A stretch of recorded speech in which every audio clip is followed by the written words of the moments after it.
A'udzubillahiminasyaitonirrajim. Bismillahirrahmanirrahim. Assalamualaikum warahmatullahi wabarakatuh. Waalaikumsalam warahmatullahi wabarakatuh.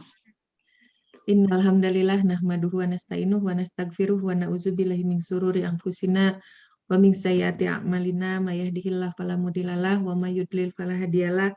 Rabbi ishrah li sadri wa yassir li amri wahlul 'uqdatam min lisani yafqahu qawli. Ya, alhamdulillah ibu-ibu semuanya, kita bertemu lagi di kajian malam Jumatan. Ini pertemuan ke-31. Oh iya, saya salah ini. Salah ngetik. Pertemuan ke-31 harusnya ya. Jadi tidak terasa sudah 31 minggu kita bersama-sama di kajian adab keluarga ini. Jadi sudah banyak tema yang kita bahas sebelum-sebelumnya. Nah, mulai malam ini insya Allah kita akan bahas secara khusus tentang fikih bertetangga. Nah, kenapa saya dahulukan angkat tema ini? Mungkin ada satu kebiasaan atau satu syariat, ya lebih tepatnya, yang mulai memudar di antara kita semua, apalagi dengan kehidupan yang serba modern, yang kita sibuk dengan urusan kita, kadang-kadang kita melupakan tetangga kiri kanan kita. Nah, padahal nanti kita akan bahas sebetulnya apa hukumnya ketika kita bicara tentang tetangga gitu ya. Nah, sebetulnya ada satu keprihatinan tersendiri dalam diri saya ketika akhir-akhir ini membaca berita ya. Berita misalnya ada seorang balita yang dia sudah hampir 4 hari ya, 3 hari di berita itu, 3 hari berada di rumah bersama jenazah neneknya gitu. Nah, apalagi waktu kemarin ya lagi lonjakan kasus kasus COVID, di mana banyak orang yang merasa khawatir, merasa takut gitu ya, sampai ada kasus yang orang sudah wafat berhari-hari di masa karantina, nggak ketahuan gitu. Nah, atau ada kasus-kasus yang lain, misalnya ada satu rumah yang mentereng, sementara di pinggirnya ada gubuk gitu ya. Ada gubuk, kemudian ada juga kasus orang yang kelaparan. Ya, padahal tetangga-tetangganya orang yang berada. Nah, keprihatinan inilah yang mendasari akhirnya yuk kita bahas ya fikih bertetangga. Nah, kenapa di sini dituliskan bagian ke-1? Karena banyak ternyata ya ketika kita membahas tentang fikih bertetangga. Nah, malam ini karena judulnya juga pendahuluan ya bagian ke-1, jadi kita tidak akan membahas banyak-banyak dulu. Oh, saya lupa ngecas. Sebentar, Bu Ibu.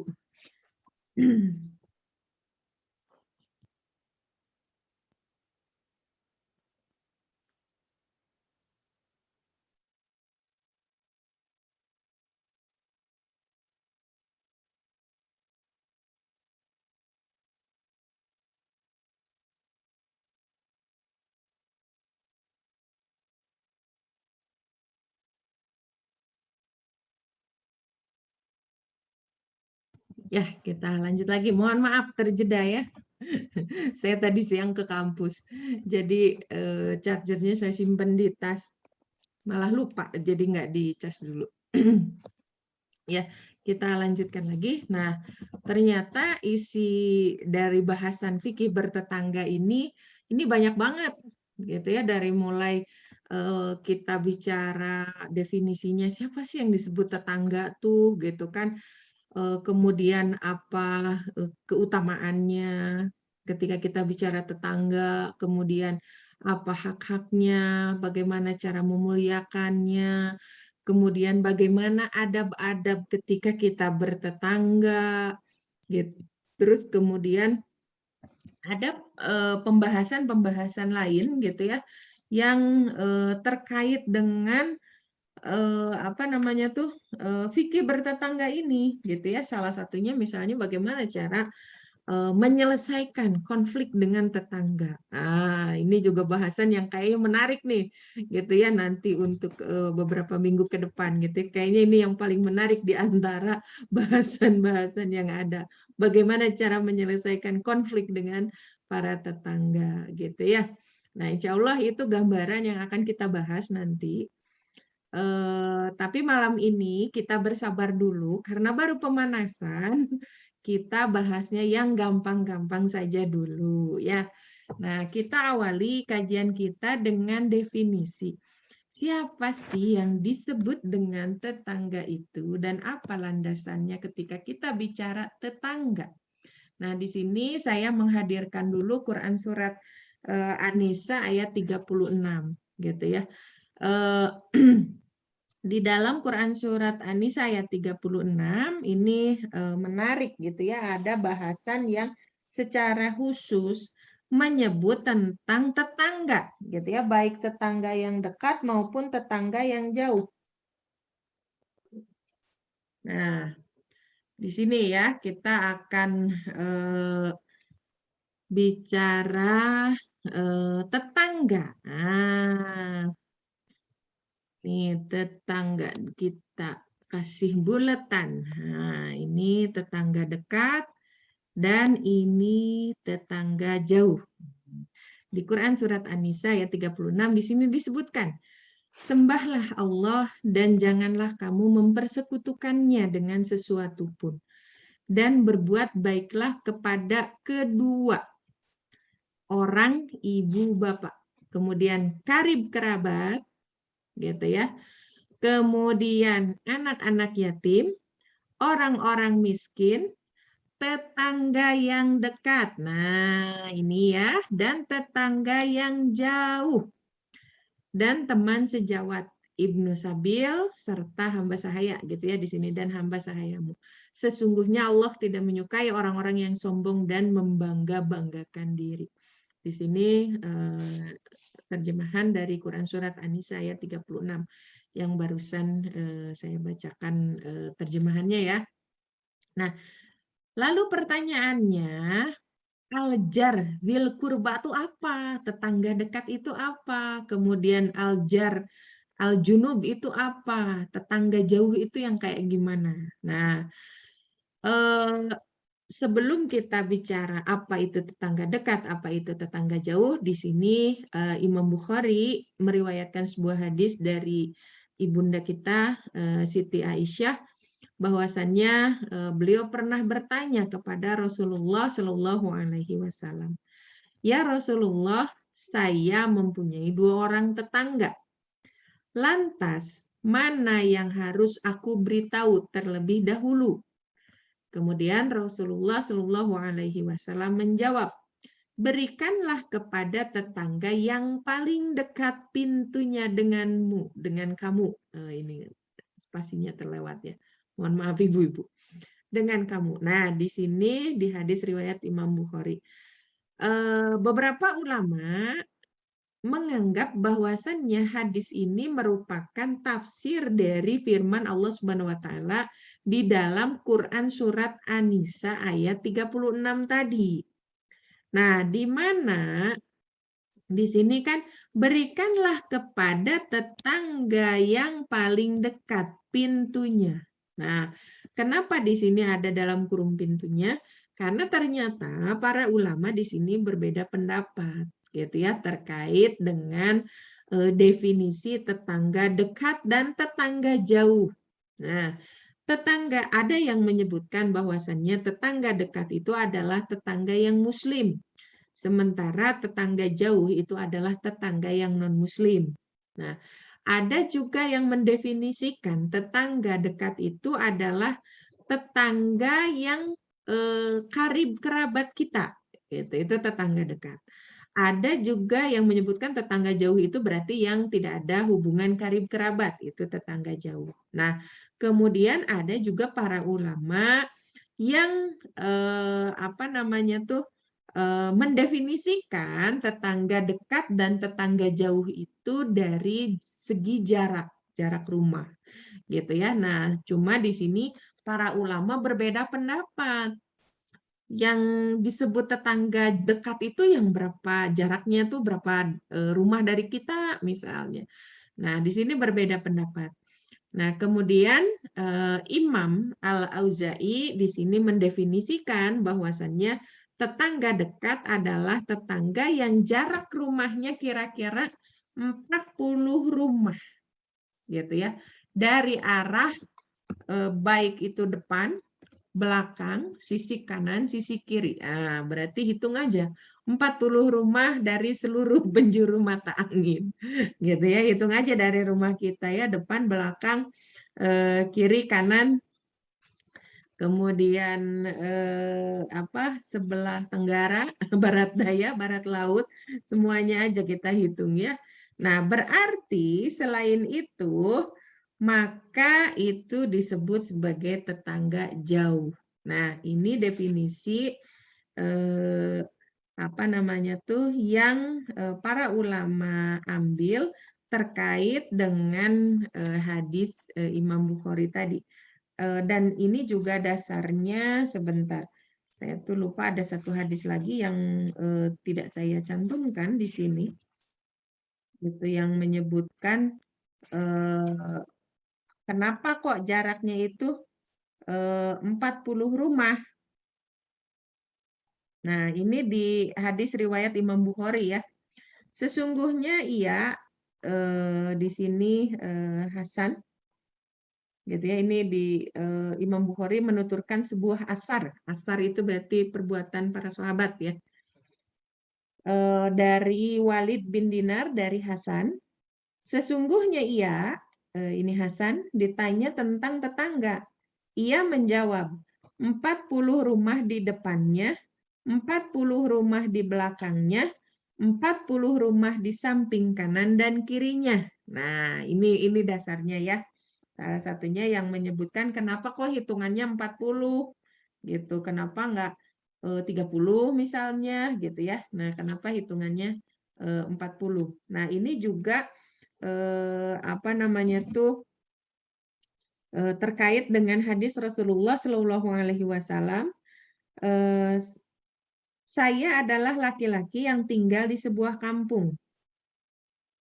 Sedangkan tetanggaku yang paling dekat sering menyakitiku. Rasulullah Shallallahu Alaihi Wasallam segera mengutus Abu Bakar, Umar, dan Ali untuk bersuara lantang di depan pintu-pintu masjid. Nah, perhatikan, jarak 40 rumah adalah tetangga. Dan tidak akan masuk surga siapa saja yang tetangganya tidak aman dari gangguannya. Nah, ini di dalam tafsir Imam Al-Qurtubi terkait dengan surat An-Nisa ayat 36 tadi. Nah, jadi dari dasar inilah kenapa di sini Imam Al-Auza'i menyebut bahwasanya tetangga dekat itu adalah yang jaraknya 40 rumah dari depan, belakang, kiri, dan kanan. Nah, jadi ibu-ibu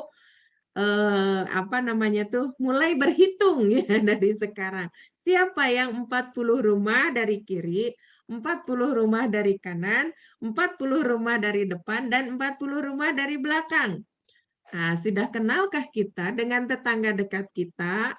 Nah, kalau misalnya ternyata belum, mari kita agendakan untuk berkenalan. Kenapa? Karena nanti akan ada hadis-hadis yang banyak yang terkait dengan tetangga, baik itu tetangga yang dekat maupun tetangga yang jauh. Nah, oke, jadi kita sekarang sudah tahu nih definisi tetangga, baik itu tetangga yang dekat maupun tetangga yang jauh. Gitu ya. Jadi intinya yang namanya tetangga adalah orang yang tinggal dekat dengan rumah kita. Kalau tetangga dekat itu 40 rumah depan, belakang, kiri, kanan gitu ya dari rumah kita, sedangkan tetangga jauh adalah yang lebih dari itu tetangga jauh. Nah, kemudian keutamaan tetangga.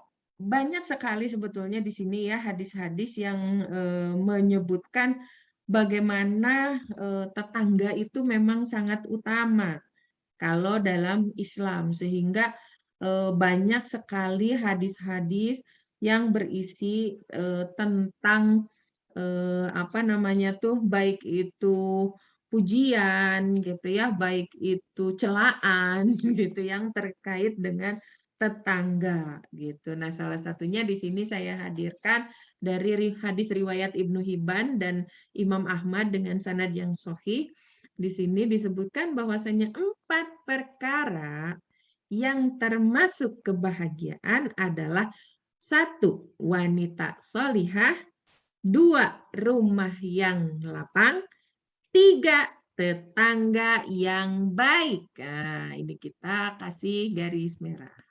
Tetangga yang baik dan kendaraan yang nyaman. Nah, saking utamanya di sini gitu ya, eh, tetangga itu masuk kepada salah satu indikator kebahagiaan kita di dunia. Jadi salah satu, kalau kita bicara indeks kebahagiaan, mungkin ibu-ibu nggak tahu udah pernah dengar atau belum gitu ya tentang indeks kebahagiaan. Nah, di dunia itu ada salah satu indikator untuk mengukur kebahagiaan warga. Nah, salah satunya itu dinamakan dengan indeks kebahagiaan. Nah, salah satu indikatornya di antaranya adalah misalnya tempat-tempat fasilitas umum untuk piknik, untuk hiburan gitu ya. Jadi katanya kalau kita banyak hiburan, maka kita akan bahagia. Apakah begitu ibu-ibu? Nah, ternyata banyak tempat hiburan juga tetap we ari beas mahalnya Bu. Beras mahal, kemudian apa namanya itu, sekolah anak mahal, kemudian mau ke rumah sakit juga mahal gitu ya, walaupun banyak taman-taman tapi tidak menambah kebahagiaan kita. Setuju tidak ibu-ibu? Kalau saya sih begitu ya. Nah, kata Rasulullah, indeks kebahagiaan salah satunya indikatornya adalah wanita solihah. Nah, di sini kan kalau untuk laki-laki ya, kalau untuk perempuan ya suami gitu ya, yang solih, kemudian anak-anak yang solih-solihah. Nah, ini indeks kebahagiaan kita nih. Gitu ya, intinya ini terkait dengan keimanan kita kan, solih atau enggak itu kan dilihat dari keimanan kita. Berarti ketika kita dianugerahi pasangan yang hatinya senantiasa terpaut kepada Allah dan taat kepada Allah, berarti itu indikator kebahagiaan bagi kita. 1, nah, berarti kita sudah dikasih tuh, gitu. Kemudian yang kedua, rumah yang lapang. Nah, di sini tidak disebutkan ya Bu ya harus rumah sendiri atau enggak kan? Gitu ya, di sini yang penting rumah yang lapang. Nah, kalau rumah yang lapang plus punya sendiri, ya pastinya kan bahagia banget gitu ya, karena nggak usah mikirin ngontrak ya Bu, gitu. Kemudian tetangga yang baik, Masya Allah ini disebutkan menjadi salah satu indikator kebahagiaan buat kita. Nah, kemudian yang keempat adalah kendaraan yang nyaman, gitu. Dan di sini banyak sekali gitu ya hadis-hadis yang disebutkan oleh Rasulullah yang terkait dengan keutamaan-keutamaan tetangga.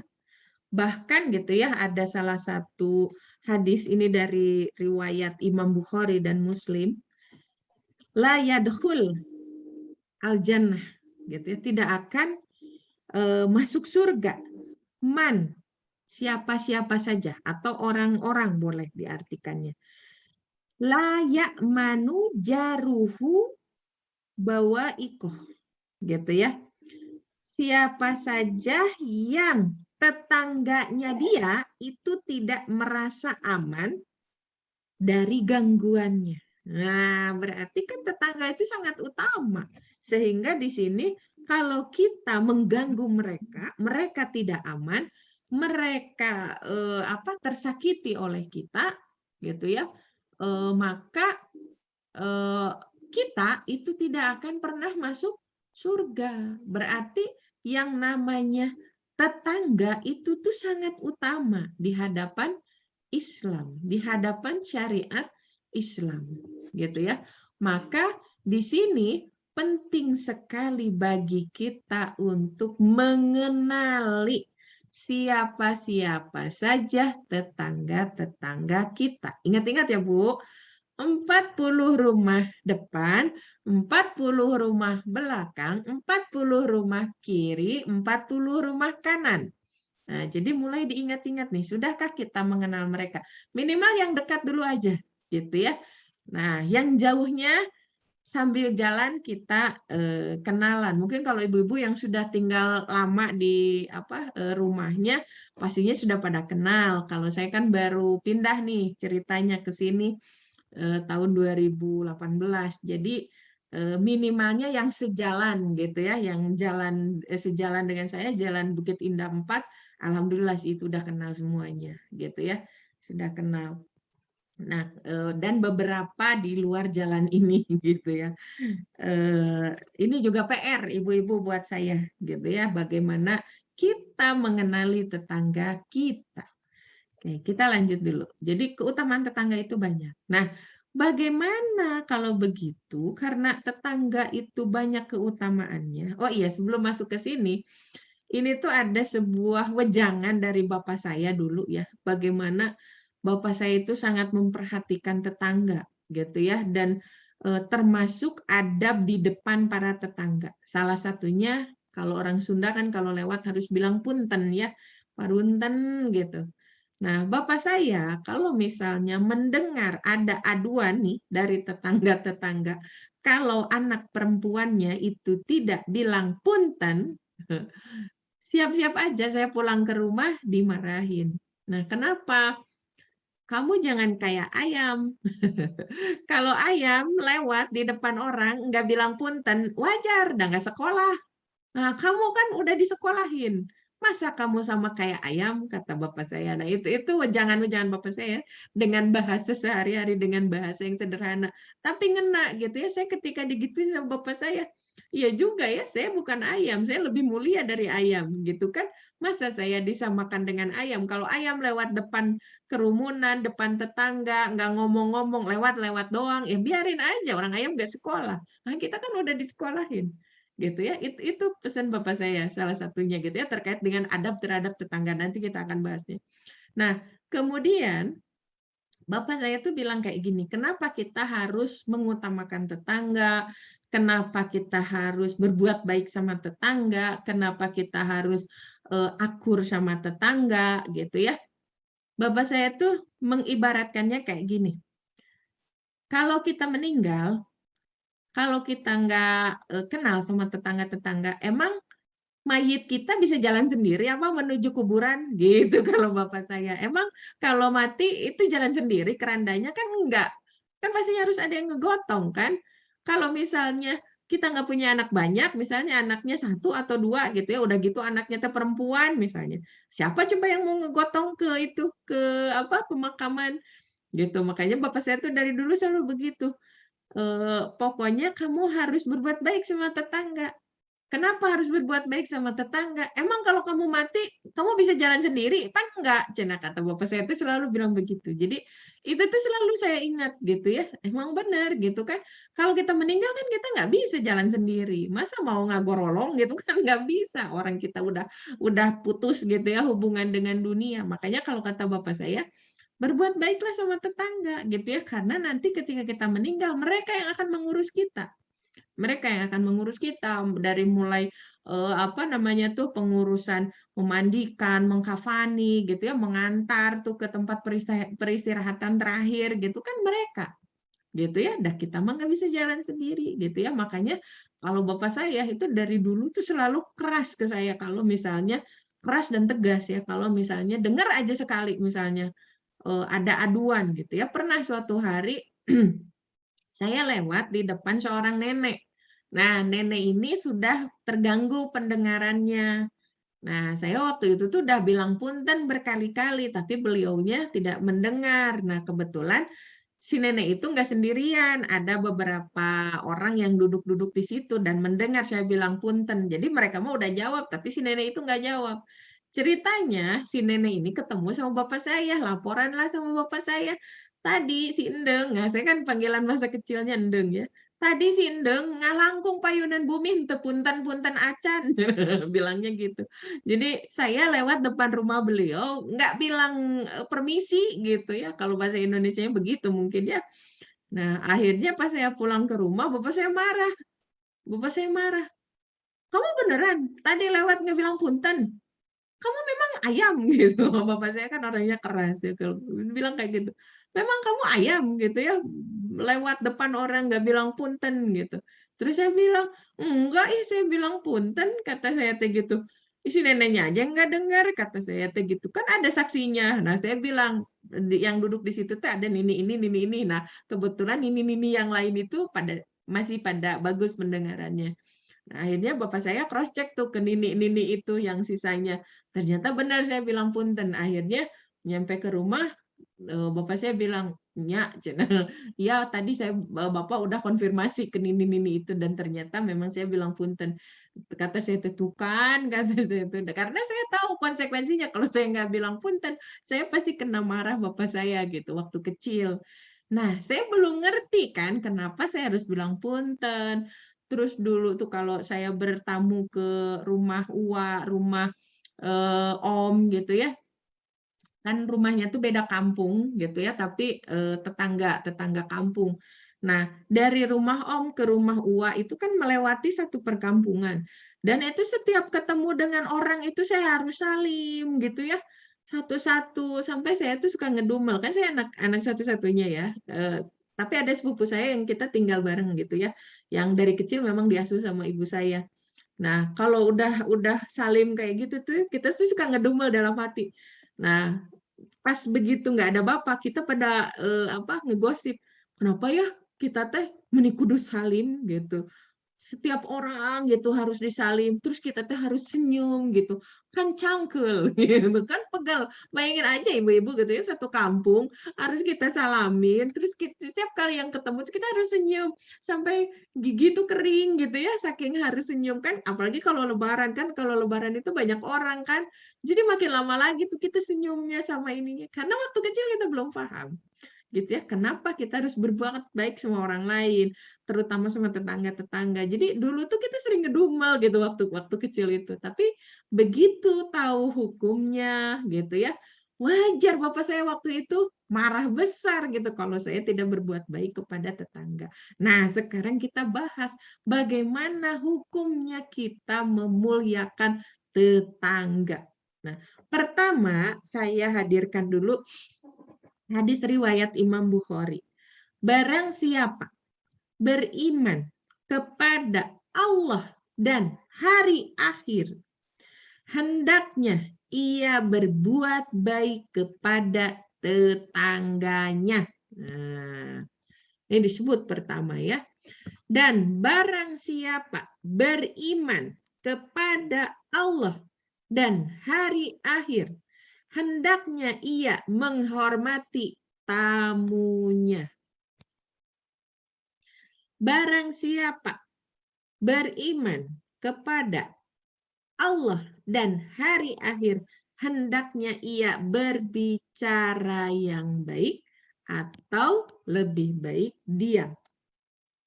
Nah, di hadis riwayat Imam Bukhari, siapa sih yang nggak kenal Imam Bukhari ya? Kalau suatu hadis sudah dicantumkan di riwayat Imam Bukhari, pastinya hadis sahih gitu ya. Nah, berbuat baik kepada tetangga ini diawali dulu dengan iman, pernyataan iman. Iman itu hukumnya wajib. Gitu ya. Bagi seorang muslim, kita beriman kepada Allah dan hari akhir, ini hukumnya wajib. Kalau kita tidak beriman kepada Allah dan hari akhir atau sama hari akhirnya aja gitu ya, kita nggak beriman, tetap aja tidak bisa disebut seorang mukmin gitu ya. Dan ini adalah rukun iman. Allah menyandingkan berbuat baik kepada tetangga dengan iman. Berarti saking pentingnya kita berbuat baik kepada tetangga. Nah, tadi juga di Quran surat An-Nisa ayat 36 yang itu di awal kita bahas, di sini disandingkan juga dengan keimanan. Sembahlah Allah, tuh kan? Ini terkait dengan bahasan keimanan juga. Dan janganlah mempersekutukannya dengan sesuatu apapun, kan? Gitu. Ini juga terkait dengan keimanan. Nah, perkara berbuat baik kepada orang tua, kepada tetangga, gitu ya, itu hukumnya wajib. Suatu perintah, gitu ya, yang dia memiliki indikasi bahwasannya perintah itu tegas. Nah, salah satu bukti tegasnya itu kan salah satunya disandingkan dengan keimanan. Berarti kan kalau di sini disebut barang siapa beriman kepada Allah dan hari akhir, hendaknya ia berbuat baik kepada tetangganya. Berarti kalau tidak berbuat baik kepada tetangganya, berarti imannya dipertanyakan, kan begitu. Gitu. Kemudian di hadis yang kedua, ini juga masih dari Imam Bukhari, tidak akan masuk ke dalam surga siapa saja yang tetangganya tidak aman dari gangguannya. Nah, ketika ada sebuah perintah, kemudian ketika tidak dilaksanakan, ada celaan, maka perintah tersebut hukumnya wajib. Karena kan yang namanya perintah itu nggak mesti wajib, Bu Ibu. Gitu ya, bisa jadi perintah itu jatuhnya hukumnya jadi sunnah atau mubah. Gitu. Jadi belum tentu perintah itu langsung wajib, belum. Gitu ya, nanti dilihat dari indikasi-indikasi lainnya. Korinah-korinah lainnya. Gitu. Nah, kalau misalnya sebuah perintah disertai pujian untuk yang melakukan plus celaan bagi yang meninggalkan, maka perintah tersebut hukumnya wajib. Tapi kalau suatu perintah saja tidak ada celaan maupun pujian bagi yang melakukannya, itu mubah. Kalau sebuah perintah ada pujian bagi yang melakukan, tapi tidak ada celaan bagi yang meninggalkan, maka itu adalah sunnah. Nah, berbuat baik kepada tetangga, memuliakan tetangga, itu disandingkan dengan keimanan. Dan ada ancaman bagi siapa saja yang dia tidak berbuat baik kepada tetangganya, maka hukum memuliakan tetangga adalah wajib. Nah, ibu-ibu tahu kan konsekuensi sebuah kewajiban itu apa? Ketika kita melakukan, maka kita akan mendapatkan pahala yang banyak. Tapi ketika kita meninggalkannya, maka kita akan mendapatkan dosa.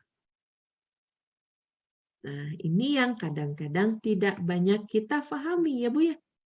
Itu asal biasa aja dalam kehidupan berumah tangga.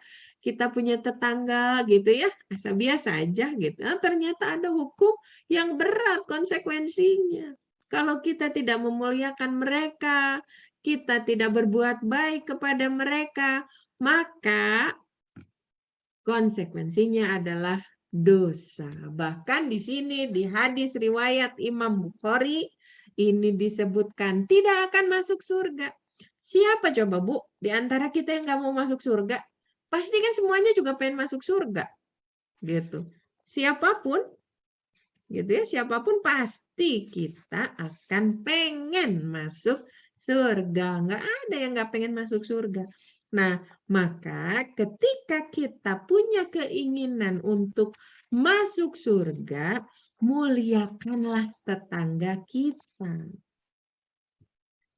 Bagaimana cara kita memuliakan? Di sini ada garis-garis besarnya, yaitu apa tadi? berbuat baik, kemudian tidak mengganggu. Nah, dari dua hadis ini kan kita sudah diberikan globalnya dengan berbuat baik dan tidak mengganggu mereka. Bahkan di hadis yang lain itu tidak disebut seseorang itu beriman kalau orang lain itu belum selamat dari lisan kita dan juga dari tangan kita. Nah, ini juga berkaitan. Apalagi tetangga yang nggak selamatnya ya. Gitu. Berarti kita belum beriman. Nah, maka cara-cara kita untuk memuliakan tetangga itu banyak. Gitu ya turunannya. Kan pokoknya sudah. Yang penting satu berbuat baik. Yang kedua adalah tidak mengganggu. Tidak mengganggu mereka. Nah, bagaimana pretelannya? Contohnya, misalnya satu, dengan kita gemar bersedekah, memberi entah itu makanan, gitu ya, atau kesenangan, gitu ya, memberi bantuan, pertolongan, gitu ya, kepada tetangga. Itu salah satu contoh untuk memuliakan. Kemudian, gitu ya, contoh lain untuk memuliakan tetangga diantaranya adalah ketika tetangga itu punya urusan, punya apa namanya tuh hajat, misalnya punya niat, misalnya mau syukuran, apa ngajak saudara-saudaranya dan tetangga-tetangga. Tapi misalnya rumahnya terbatas, sementara kita punya halaman luas, gitu ya. Kemudian tetangga kita minta izin, boleh nggak kita pinjam sebagian halamannya untuk dipasang tenda, misal. Nah, kasih, gitu ya, kasih. Kemudian, gitu ya, contoh lain kita memuliakan tetangga adalah kalau tadi berbuat baik, kalau sekarang ini yang dilarangnya. Jangan sampai tetangga kita tidak aman dari gangguan kita. Contohnya apa? Kita menggunjing tetangga atau memfitnah tetangga. Kan banyak ya kasus-kasus yang begitu. Dari ngagunjing teh meni rame. Gitu ya, kadang-kadang suka nggak kerasa gitu ya, apalagi kalau udah lama nggak ketemu si itu ya gini gini gini gini gitu. Nah, kadang-kadang suka nggak kerasa, makanya perempuan itu kan sangat dihati-hatii di warning secara khusus kadek gitu ya, ulah ngararobrolkeun batur. Nah, yang namanya gibah, menggunjing itu tuh memang setan tuh seneng gitu ya, makanya dibumbui dengan banyak hal gitu ya. Nah, kadang-kadang kita suka nggak sadar, makanya harus saling mengingatkan karena banyak gitu ya di antara godaan setan gitu ya, baik yang berwujud jin maupun berwujud manusia yang apa namanya tuh menggoda kita, mengiming-imingi kita untuk menggunjing, gitu ya. Jadi salah satu cara kita memuliakan tetangga adalah tidak menggunjing dan memfitnah tetangga. Yang berikutnya, cara kita memuliakan tetangga diantaranya adalah tidak menyebut-nyebut pemberian. Nah, ini mungkin yang harus kita hati-hati. Iya, Bu ya. Kadang-kadang kalau sekarang kan teknologi serba canggih ya. Di WA bisa update status, di Facebook bisa update status, di Instagram bisa update status. Kadang-kadang kita tuh sok gatel gitu nya mun aya nu masihan teh sok hoyong di-upload. Terima kasih ya Ibu Anu. Terima kasih Ibu Anu. Nah, berarti kan yang sudah memberikan bla bla bla bla. Iya memang niatnya mah mendoakan gitu. Nah, kadang-kadang kita suka nggak nyadar. Nah, ini ada apa namanya tuh? Tidak menyebut-nyebut pemberian atau kita ngasih ke siapa gitu ya, ngasih ke Bu siapa misalnya yang hadir di sini, ke Bu Herlin misalnya, saya update status saya cetrek gitu ya, saya foto gitu. Saya foto misalnya saya mau ngasih buah mangga gitu ya. Saya foto, saya upload. Alhamdulillah panen mangga.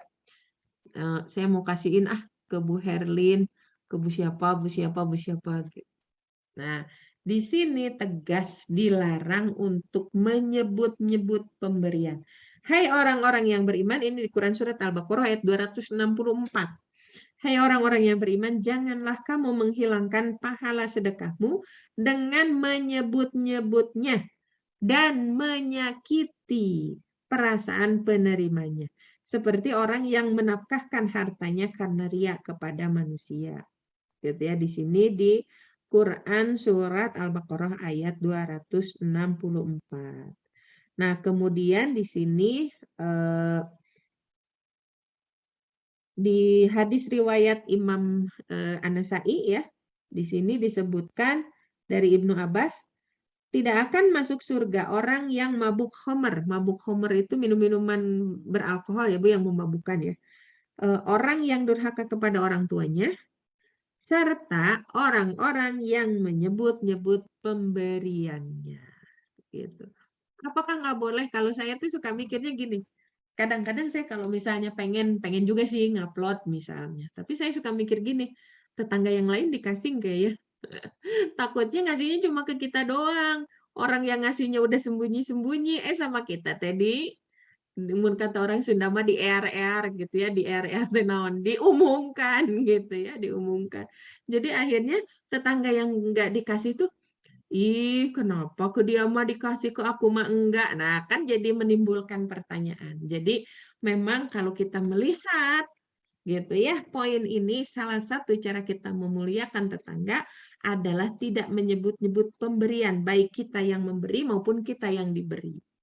Itu cukup rahasia di antara kita berdua, di antara kita dengan tetangga-tetangga kita. Beda kalau misalnya semuanya rata nih dikasih, gitu ya, semuanya dikasih gitu. Maka kita mengucapkan terima kasih di grup juga nggak masalah. Kan sekarang suka ada grup tetangga ya, gitu ya, nggak masalah kita mengucapkan terima kasih ya, misalnya atas apanya, atau misalnya, wah, ini ada acara apa gitu ya, kok saya nggak tahu gitu ya, tiba-tiba dapat nasi box misal gitu kan. Nah, itu jadi itu bisa jadi doa. Nah, tapi kalau misalnya kira-kira pemberiannya itu eksklusif buat kita aja, sebaiknya nggak usah diupload, nggak usah diumumkan. Takutnya tetangga yang lain tidak dikasih, gitu ya. Jadi salah satu cara kita memuliakan tetangga adalah tidak menyebut-nyebut pemberiannya. Nah, kemudian yang berikutnya, cara memuliakan yang berikutnya adalah kita memaafkan tetangga dan tidak mendiamkan mereka lebih dari 3 hari. Nah, memang tidak dipungkiri ya, yang namanya hidup bertetangga, ada aja yang nggak enaknya gitu kan. Kadang-kadang ada hal-hal yang bersinggungan gitu ya, baik bersinggungan dengan kepentingan kita atau kita bersinggungan dengan kepentingan mereka. Sehingga ada riak-riak konflik misalnya di antara kita dengan tetangga kita. Nah, bagaimana yang harus kita lakukan? Oh, nanti pembahasan detailnya mah nanti ya Bu ya, bagaimana cara menyelesaikan konflik dengan tetangga. Intinya maaf gitu ya. Kita harus berlapang dada dan mudah memaafkan gitu. Ingatnya apa? Ingatnya di sini di Quran di hadis riwayat ya, hadis riwayat Imam Bukhari dan Muslim. Di sini disebutkan, janganlah kamu sekalian saling putus memutuskan tali persaudaraan. Janganlah kamu sekalian saling belakang membelakangi. Janganlah kamu sekalian saling benci membenci. Dan janganlah kamu saling hasud menghasud. Jadilah kamu sekalian sebagai hamba Allah yang bersaudara. Seorang muslim tidak halal mendiamkan saudaranya lebih dari 3 hari. Nah, jadi kalau kita ada konflik, ya mungkinlah hari pertama kita masih masih kesel gitu ya. Hari kedua, hendaklah kita saling bermuhasabah, gitu ya, bermuhasabah, mendinginkan kepala. Sebenarnya kita lihat dari kacamata yang jernih, gitu ya. Kalau kita masih diliputi emosi, coba kita tanya kepada orang yang netral, misalnya ada tetangga lain yang netral, gitu ya, yang bisa memberikan penilaian bagaimana menurut beliau dalam perkara ini, siapa yang salah, siapa yang benar, kalau sudah terkait dengan benar dan salah. Nah, maka hendaklah segera diselesaikan. Kalau memang di antara tetangga ini agak sulit, gitu ya, kalau secara pribadi menyelesaikannya, undanglah aparat-aparat setempat, misalnya Pak RT, Pak RW, Pak Lurah, gitu ya, lu undang. Supaya apa? Konflik ini segera selesai. Atau undang ustadz, gitu ya, undang ustadz, biar kita dinasehati. Dan ini ada yang menarik ya, di masa Rasulullah, gitu ya, setelah beliau wafat, kemudian dilanjutkan oleh para Khulafaur Rasyidin, dan kemudian khalifah-khalifah selanjutnya, ada satu yang menarik, ketika, gitu ya, khalifah, contoh ambil, ketika Khalifah Umar bin Khattab menasehati seorang suami atau istri yang mereka berkonflik, pasti diawali dengan apa? Hendaklah takut kepada Allah. Oh, jadi itu yang disebut pertama. Kita kan rewas, gitu ya. Kita digituin. Hendaklah takut kepada Allah. Nah, siapa Allah? Allah zat yang sudah menciptakan kita. Kehidupan kita ada di dalam genggamannya. Nah, apalagi kalau sudah disampaikan, tidak akan masuk surga, misalnya. Aduh, mana saya pengen masuk surga, misalnya begitu, gitu ya. Ada beberapa hadis yang menyebutkan bagaimana apa namanya tuh, kehidupan pada masa Rasulullah ada yang berkonflik dengan tetangganya, gitu ya. Jadi dia nggak nyaman di rumahnya karena tetangganya ini senantiasa menyakiti, gitu ya. Jadi si laki-laki ini dia mengadu kepada Rasulullah, kemudian kata Rasulullah teh keluarin barang-barang kamu simpen di jalan. Nah, si laki-laki ini teh nurut gitu ya, pulang ke rumahnya si barang-barangnya teh dikeluarin tuh. Akhirnya tetangga-tetangga teh pada nanya, muncul urang mah gitu ya, kalau kata kitanya mah, kunaon maneh gitu ya, kalau luar gitu ya, kenapa barang dikeluarin? Nah, akhirnya si laki-laki ini cerita, saya itu tidak nyaman, tetangga saya suka menyakiti saya, akhirnya saya datang kepada Rasulullah. Saya mengadu kepada Rasulullah. Kemudian Rasulullah memerintahkan untuk ini. Jadi untuk ngeluarin barangnya. Nah, ternyata kabar ini sampailah ke tetangga yang suka menyakiti dia. Kaget kan? Wah, kabar saya menyakiti dia sudah sampai kepada Rasulullah. Siapa sih yang nggak hormat dengan Rasulullah? Gitu ya. Makanya begitu lihat saudaranya kayak gitu, akhirnya dia mendatangi itu si tetangganya itu. Ayo, masukin lagi barangnya. Dan saya berjanji mulai hari ini saya tidak akan menyakiti engkau lagi. Gitu ya. Jadi selalu diingatkan dengan keimanan, diingatkan dengan hari akhir, bahwasanya nanti kita akan dimintai pertanggungjawaban. Nah, masa iya sih kita udah dinasehatin kayak gitu, kita nggak luluh juga gitu kan? Apalagi rasa sakit hati kita dibandingkan dengan surga yang luasnya seluas langit dan bumi. Cetek gitu ya, nggak ada apa-apanya. Nah, lihatnya itu aja. Gitu. Emang nggak mudah kita memaafkan, itu nggak mudah. Serius nggak mudah gitu ya. Ibu-ibu pasti sudah merasakan gitu. Nggak mudah memaafkan itu. Tapi kita mau, kalau kata bapak saya mah, rek ngagugulung hawa nafsu, apa erek ngahampura. Itu kalau bapak saya mah selalu begitu. Sok lamun rek ngagugulung hawa nafsu, jig ini. Bapak saya kan kalau udah marah kayak gitu. Apa, pergi gitu ya. Pergi aja. Kalau udah nggak mau dinasihati sama orang tua, mau ngapain lagi coba? Gitu kan, orang tua aja udah nggak didengar sana, gitu ya, pergi aja. Gitu. Kalau kamu udah nggak mau dengar kata orang tua, kalau bapak saya begitu. Jadi kalau apa namanya tuh, kalau urusan tetangga itu tegas. Kenapa? Karena tadi gitu ya, surga nerakanya kita ada di tangan tetangga kita, gitu ya, di penilaian tetangga kita. Kalau tetangga kita merasa sakit hati gara-gara kita, maka kita nggak akan masuk surga. Jadi sering-seringlah berbuat baik dan sering-seringlah meminta maaf gitu ya. Nah, itu beberapa contoh untuk memuliakan. Kita juga harus rajin menolong tetangga gitu ya, kemudian bermurah hati dan tinggi toleransi kalau sama tetangga, berlapang dada dan tinggi toleransi. Karena yang namanya kunci hidup bersosial gitu ya, supaya kita tidak banyak konflik, maka harus saling. Kuncinya saling. Ingat-ingat ya ibu-ibu, kuncinya saling. Mau sama suami, mau sama saudara-saudara, mau sama tetangga-tetangga, kuncinya saling. Saling mencintai. Kalau cuma cintanya satu pihak saja, tidak saling rame. Kalau kata anak-anak zaman dulu mah bertepuk sebelah tangan, katanya kan begitu. Jadi kalau kita cinta tetangga kita, tetangga kitanya enggak cinta sama kita, kan bertepuk sebelah tangan ya. Maka harus saling. Kita menghormati tetangga, tetangga juga menghormati kita. Saling gitu ya.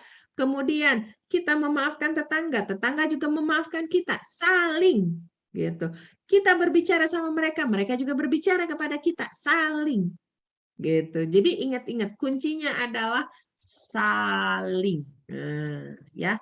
Jadi saling supaya kita tidak terlalu banyak konflik dengan siapapun.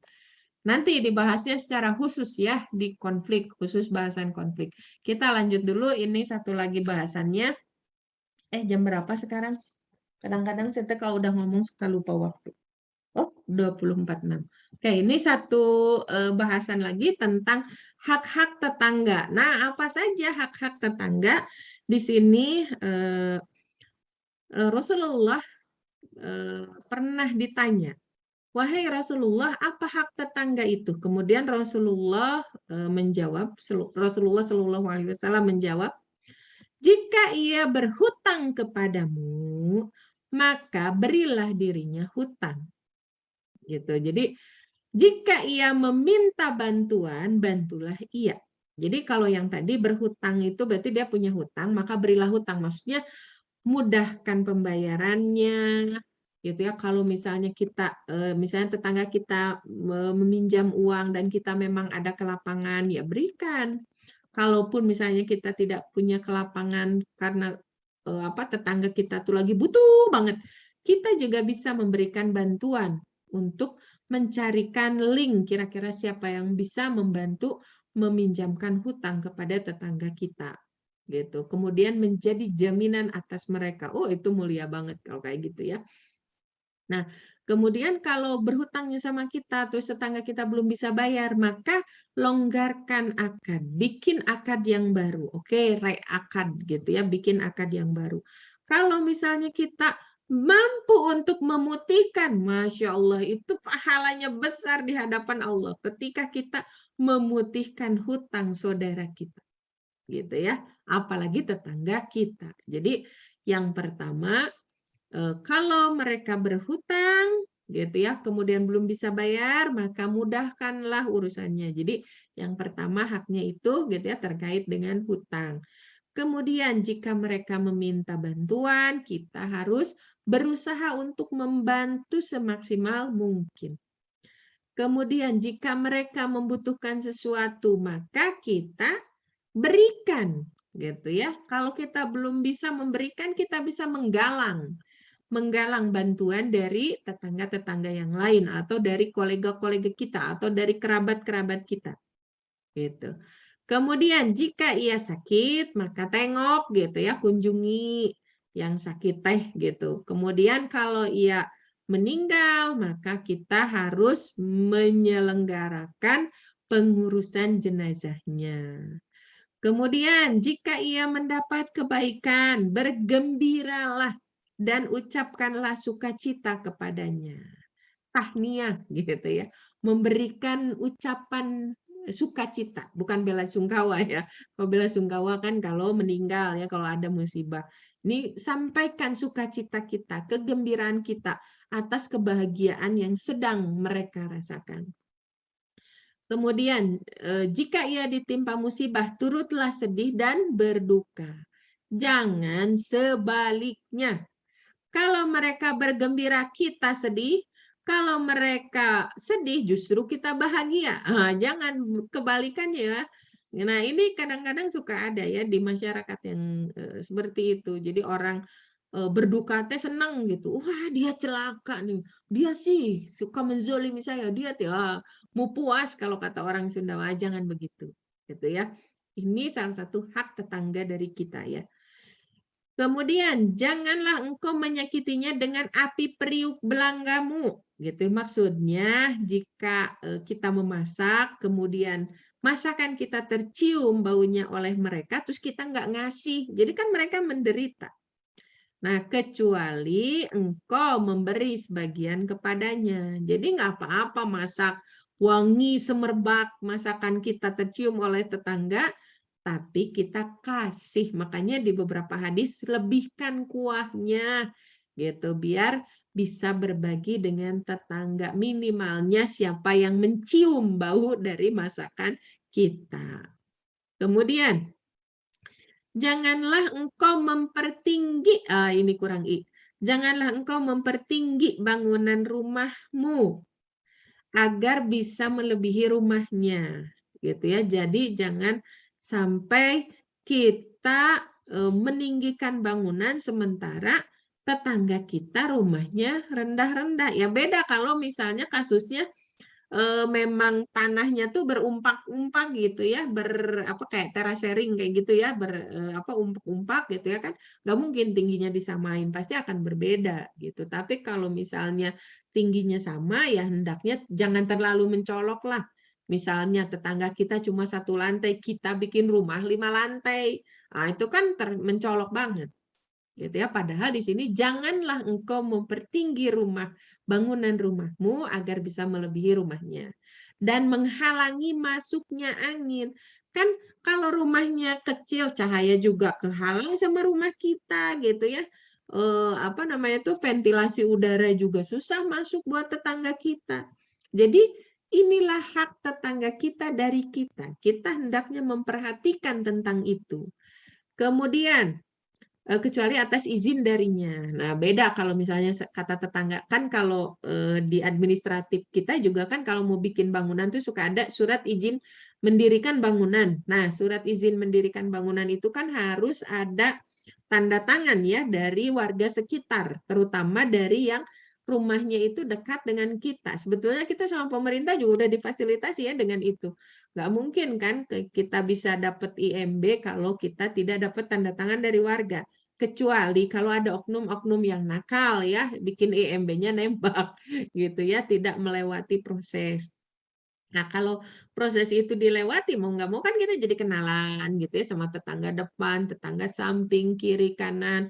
Kita bilang, saya mau berniat membangun rumah, ini desainnya gitu ya, bagaimana, keberatan ataukah enggak. Saya mau bangun garasi, garasi saya begini, bagaimana, keberatan atau enggak gitu. Walaupun garasinya di lahan kita misalnya, tapi ternyata garasi kita menghalangi atau mengganggu ketertiban umum, ya hendaknya kita segera memperbaiki itu gitu ya, karena tadi harus ada izin dari tetangga kita gitu ya, termasuk ya garasi juga kan termasuk bagian dari rumah kita, atau misalnya kamar misalnya atau bangun apalah gitu. Yang berikutnya, jika engkau membeli buah-buahan, maka berikan sebagian buah itu kepadanya, kepada tetangga kita. Jika engkau tidak mau memberinya, maka masukkan ia ke dalam rumahnya dengan sembunyi-sembunyi. Jadi jangan dilihatin ke tetangga. Gitu ya. Kalau kita bawa kantong, ya kantongin aja, nggak kelihatan dalamnya apa. Gitu ya. Dan janganlah anakmu keluar dengan membawa satupun buah itu, sehingga anaknya menginginkannya. Sama ibunya teh udah disumput-sumput gitu ya, udah disembunyiin. Anak kita dengan santainya, ih mama aku tadi habis beli buah ini loh, ih rasanya manis banget. Anak tetangga kita ngacai, ih kayaknya enak. Terus anak kitanya nggak peka lagi, nggak ngasih-ngasih. Makanya saya kalau ke anak-anak gitu ya, kadang-kadang kan ada kondisi-kondisi yang kita memang lagi nggak ada gitu ya. Pernah gitu ya waktu itu juga saya tuh lagi nggak ada gitu ya, nggak ada apa masaknya cuma sedikit, memang bahannya juga cuma sedikit dan memang uangnya juga cuma cukup segitu gitu ya. Kan ada kondisi-kondisi yang kita memang sedang seperti itu. Sementara di rumah saya tuh kan suka banyak anak-anak main, anak-anak tetangga tuh pada main. Nah, eee, padahal saya bikinnya tuh sedikit gitu. Kalau ngasih satu-satu nggak akan cukup. Makanya saya bilang ke anak-anak saya, "Sok makan satu tapi rame-rame, ambil aja sendoknya yang banyak," gitu ya, biar mereka icip-icip, gitu ya. Karena kalau dikasih satu-satu nggak cukup, gitu. Atau kalau memang, nggak cukup juga gitu ya untuk dibagi-bagi, saya bilang, "Nanti makannya, jangan di depan teman-temanmu. Kalau teman-teman udah pada pulang, kamu baru boleh makan." Kenapa? Nanti takutnya kan apa yang dia makan gitu ya, mungkin temennya belum pernah makan atau yang temennya, apa, suka makan, anak kita yang belum pernah makan, pulang ke rumah nangis-nangis misalnya, "Bunda, Ibu belum pernah nyobain pizza," misal gitu ya, seperti itu, gitu ya. Jadi di hadis ini Masya Allah kalau kita amalkan gitu ya, hadis ini tuh, aduh gitu ya, indah sekali gitu ya, pertetanggaan kita gitu ya. Salah satunya ini aja dari urusan, makanan gitu. Jadi benar-benar toleransinya tinggi. Kalau kita memang mau ngasih, ya nggak apa-apa diliatin, kalau nggak bisa ngasih, ya udah jangan diliatin gitu. Jangan sampai orang lain menderita karena kabita gitu ya, karena kepengen lihat kita atau lihat anak-anak kita makan itu. Oke?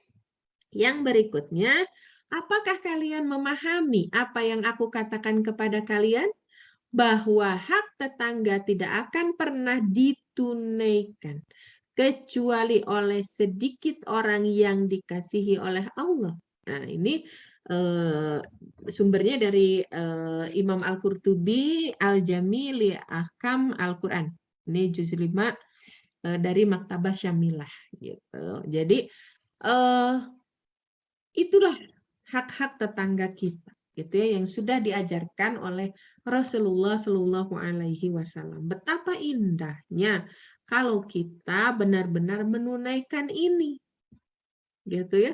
Kasus-kasus apa namanya tuh, hmm, bahkan ada yang sampai bunuh diri ya, yang gara-gara lihat tetangganya punya apa gitu ya, dia kepengen misalnya. Gitu. Nah kan sedih banget gitu ya, sedih banget apalagi dengan kondisi pandemi seperti sekarang.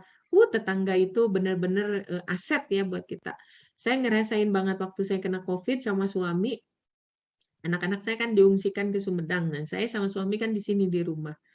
Nah, yang membantu logistik itu tetangga-tetangga alhamdulillah gitu ya, sampai mereka mengkoordinir setiap hari gitu ya untuk 14 hari, si hari ini siapa yang ngasih makan, hari ini siapa gitu ya, itulah indahnya bertetangga gitu ya. Jadi benar-benar pesan dari, apa namanya tuh, dari kajian kita malam ini adalah kalau kita belum kenal sama tetangga kita, 40 depan, 40 belakang, 40 kiri, 40 kanan. Nah, kalau belum kenal, ayo kita sama-sama kenalan dengan tetangga kita. Ini juga PR buat saya ya. Nah, kalau misalnya bisa lebih dari itu sudah, sungguh lebih baik gitu ya. Begitu mungkin Ibu-Ibu untuk materi malam ini, kita kembangkan dari, sesi materi ini dengan tanya jawab. Mangga kalau ada yang mau didiskusikan, boleh di-chat atau langsung menyalakan kamera. Menyalakan kamera, menyalakan mic-nya, kameranya nggak apa-apa kalau memang, apa namanya itu, tidak bisa untuk dihidupkan. Mangga. Nih, saya iya. Boleh saya nih? Mangga, Ibu. Iya, saya selalu berbuat baik sama tetangga, tapi tetangga itu selalu menyakiti. Akhirnya saya hindari. Ya jarang ketemu lah walaupun satu RT gitu. Ya gitu, yang cara aman gitu daripada gitu gimana. Ini habis dia kan petugas di RT-nya, di PKK gitu. Jadi aduh Udah itu saya menghindar. Habis hal-hal yang sangat mendetik kayak pemilu kenapa harus enggak nyoblos gitu. Oh, sampai yang detail-detail gitu itu. Akhirnya saya ini apa namanya, ya menjauhi aja. Sebatas kalau kepergok senyum aja gitu. Apakah itu bisa nggak masuk surga jadi buat saya? Iya, Iya. udah Ibu pertanyaannya atau ada Udah lagi? udah deh. Ya. Eh, ya ini tadi yang saya sampaikan ya Bu ya. Ketika kita bicara hubungan bertetangga, tadi kuncinya adalah saling ya. Jadi nggak cukup kalau kita saja yang paham. Nah, semua orang juga harus paham. Tapi kefahaman itu tidak akan muncul begitu saja kalau tidak ada yang mengawali untuk menginisiasi. Misalnya saling apa namanya tuh sharing gitu ya untuk bertukar pikiran, nggak apa-apa hanya dengan satu orang dulu, dua orang dulu, tiga orang dulu, kan lama-lama ketika kita sudah sama visi dan misinya itu akan lebih enak berjuangnya nggak sendirian lagi. Nah, jadi benar-benar eh, kita upayakan salingnya itu tercipta gitu. Nah, makanya kenapa tadi Rasulullah menyampaikan gitu ya, saking pentingnya hidup bertetangga itu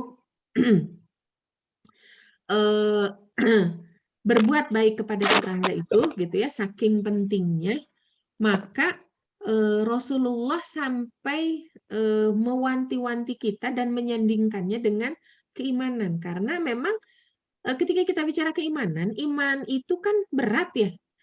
Iman itu nggak mudah. Ketika bertetangga itu disandingkan dengan keimanan, berarti berat juga gitu ya, sama-sama beratnya. Makanya ketika kita ingin keimanan kita terus bagus, naik gitu ya, maka kan kita harus cari ilmu gitu ya, terus apa namanya tuh memperdalam pemahaman gitu ya, kita juga terus praktek. Nah, sama ketika kita bicara apa namanya tuh kehidupan bertetangga juga seperti itu. Ketika kita bicara keimanan juga kan nggak bisa ujuk-ujuk langsung, oh kita langsung iman sama Allah, enggak kan? Gitu. Pasti ada prosesannya juga. Nah, sama kehidupan bertetangga juga begitu. Makanya disinilah pentingnya kerja proyek bareng-bareng gitu ya. Jadi untuk menciptakan lingkungan kehidupan bertetangga yang lebih nyaman. Misalnya begini, ketika kita berkonflik dengan tetangga, kalau saya melihat contoh dari bapak saya ya, bapak saya dulu sama ibu saya. Jadi ceritanya kami punya tetangga belakang rumah, persis di belakang rumah. Nah, bapak saya tuh punya lahan, disisain tuh si lahannya tuh sekitar semeter lebih lah, semeter setengahan gitu ya, disisain tuh lahan belakang karena kata bapak saya ya barangkali nanti ibu kamu pengen punya ayam gitu ya, pengen kandang ayam atau pengen apalah nyimpen-nyimpen barang gitu ya di situ. Nah, tetangga kami yang belakang itu, beliau itu punya usaha mebel gitu ya, punya usaha furniture kayak gitu. Bikin-bikinnya itu di belakang rumahnya, artinya itu di belakang rumah kami juga. Nah, karena buat mebel itu kan nggak mudah ya, butuh lahan yang cukup gitu. Akhirnya si lahan kami itu dipakai sama beliau. Nah, minta izin tuh sama bapak, kata bapak teh ya sok aja, pakai aja, dah kami juga nggak nyimpen-nyimpen. Nah, seiring berjalannya waktu, kan takut mebelnya kehujanan atau apa gitu ya, apa kasih tenda-tenda gitu. Nah, bapak saya masih mendiamkan pada saat dikasih tenda-tenda karena kan itu nggak permanen ya, sok aja kan kalau udah waktunya kita mau pakai juga kan tendanya bisa dibongkar. Nah, tapi ceritanya tetangga kami tuh pengennya di benteng, dan ditutup pakai genteng. Ya bapak saya nggak boleh, itu kan tanah kami gitu kan, nggak boleh begitu. sok aja pakai, nggak apa-apa. Tapi kalau sampai di benteng, nggak bisa. Karena nanti kan kalau misalnya kami mau jual rumah, dia berikut tanahnya kan, kalau misalnya tanah kami yang sebagian di benteng sama mereka, ya nggak bisa gitu kan. Makanya bapak saya akhirnya apa namanya tuh, bilang tuh ke tetangga baik-baik. Kebetulan bapak saya kan merantau ya ke kampung ibu saya. Nah, tetangga kami juga sama tuh sekampung sama bapak saya, merantau juga ke situ. Nah, karena bapak saya merasa menuakan beliau, akhirnya ya bapak saya mengalah awalnya. Tapi pada saat rumah tanah itu mau dibenteng, bapak saya marah gitu ya. Maksudnya nggak boleh, jangan. Nah, tetangga kami tuh nggak terima gitu. Tetangga kami nggak terima gitu. Akhirnya ngemusuhin bapak saya. Apa yang dilakukan oleh bapak? Karena bapak juga menuakan beliau, ya sudah gitu ya. Kita mah tetap berbuat baik. Jadi saya sama bapak saya ya tetap nyapa mereka gitu ya dengan baik. Walaupun nggak dijawab juga gitu ya sapaan kami gitu. Terus apa namanya tuh, lama-lama ibu saya yang kesel gitu. Udahlah, nggak usah lagi, nggak usah nyapa-nyapa, nggak usah apa gitu. Ibu-ibu saya kan lebih emosional dalam perkara ini gitu ya. Nah, tapi kata bapak saya teh nggak boleh begitu, udah kita kan lebih muda gitu, mereka lebih tua, apapun yang mereka lakukan ya tetap kita harus jaga adab. Tapi ya itulah kadang-kadang kan suka ada istilah sabar teh aya batasnya gitu ya, padahal mah nggak ada batasnya ya, sabar mah nggak boleh ada batasnya. Nah, ibu saya akhirnya kesel, akhirnya beliau tuh nggak pernah nyapa-nyapa gitu. Nah, tapi kami selalu mengusahakan untuk perdamaian walaupun bertahun-tahun. Sampai akhirnya tetangga kami tuh pindah rumah, tapi ternyata setelah pindah rumah justru malah hubungan kami membaik gitu. Nah, mungkin salah satunya dari doa-doa kami juga gitu ya, karena kan nggak enak hidup bertetangga tapi kok kita nggak saling menyapa gitu ya, nggak baik. Nah, jadi kalau saya belajar dari situ intinya apa? Memang salah satu harus ada yang mengalah, harus ada yang mengalah. Terus kalau kita tidak sanggup untuk menyelesaikan konflik itu sendiri, tunjuklah orang-orang yang dituakan di situ, yang kira-kira bisa menjadi penengah antara konflik kita dengan konflik orang lain. Nah, salah satu adab kita terhadap tetangga adalah jangan ngorek-ngorek informasi. Bahkan kan ketika kita bertamu itu nggak boleh ngintip-ngintip kan? Nggak boleh ngintip-ngintip. Terus ketika ada tetangga ngobrol, kita dengerin, itu nggak boleh. Gitu. Untuk apa? Untuk menjaga kerahasiaan, menjaga aib dari tetangga. Nah, kadang-kadang kan suka ada yang begitu ya, malah sengaja gitu ya cari-cari info gitu. Nah, apa sampai ngorek yang detil-detil kayak tadi yang Bu Herlin cerita gitu ya, bahkan sampai istilahnya apa preferensi politiknya aja dikorek-korek gitu. Ya itu kan hak pribadi. Gitu ya, sebaiknya tidak sampai segitunya. Kalaupun misalnya ada pendataan, kebutuhan data administratif dan seperti apa, kalau misalnya posisi kita sebagai RT misalnya atau sebagai RW kan bisa ngomong baik-baik kan lebih enak gitu ya. Nah, kadang-kadang ini juga yang salah satunya hilang di tengah-tengah kita, yaitu adab ya, adab terhadap orang lain. Contohnya kayak gini, kan di kita tuh sekarang banyak grup ya, misalnya grup tetangga lah, grup teman kantor lah, grup apalah gitu ya. Nah, kadang-kadang kalau misalnya ada seseorang yang berbuat salah, kita tuh negurnya di grup gitu. Kita sampaikan di grup gitu. Nah, saya itu sering banget tuh ketika misalnya di tempat kerjaan atau di mana gitu ya, ketika ada hal-hal yang urgent, apalagi hal yang urgent ini kaitannya hanya individu per individu, bukan kepentingan grup. Saya biasanya suka sampaikan, kayaknya nggak usah dibahas di grup deh. Gitu. Enggak, tapi kan biar dapat solusi. Kamu mau dapat solusi atau mau mempermalukan orang lain? Nah, kadang-kadang kan kita ada tuh dalam hati kita gitu ya, suka ada secara nggak sengaja gitu ya, sebenarnya kita sudah mempermalukan orang lain dengan kita menyampaikan itu di grup. Nah, kadang-kadang adab-adab seperti ini tuh sudah mulai hilang. Jadi niatnya ingin menegur, tapi negurnya di grup. Yang ada orang bukan nerima, pasti akan kesinggung kalau kayak gitu. gitu. Jadi dengan banyaknya grup-grup itu kita harus hati-hati juga mau nge-share apa, terus mau ngeklik apa gitu ya, karena nanti juga kan kita akan dimintai pertanggungjawaban sama aja, mau dunia nyata, mau dunia maya kita tetap sama-sama dimintai pertanggungjawaban oleh Allah. Maka ini yang harus mulai kita hidupkan lagi. Makanya salah satu kenapa saya angkat tema fikih bertetangga. Nah, tetangga di sini kan bukan hanya tetangga di rumah ya, kayak tetangga di kantor misalnya, kita satu ruangan kan, satu ruangan teh ada berapa orang misalnya. Nah, itu kadang-kadang kan ada konflik juga, ada yang seperti apa. Nah, intinya sih adab ya, adab, kemudian pahami hukum syara gitu. Karena adab itu kan pintu keberkahan tuh kan di situ ya, dari adab dulu, kemudian kita laksanakan hukum syara, karena Allah itu sudah memberikan seperangkat aturan yang lengkap, termasuk aturan-aturan untuk kita bertetangga, baik tetangga di rumah maupun bertetangga di tempat kerja gitu.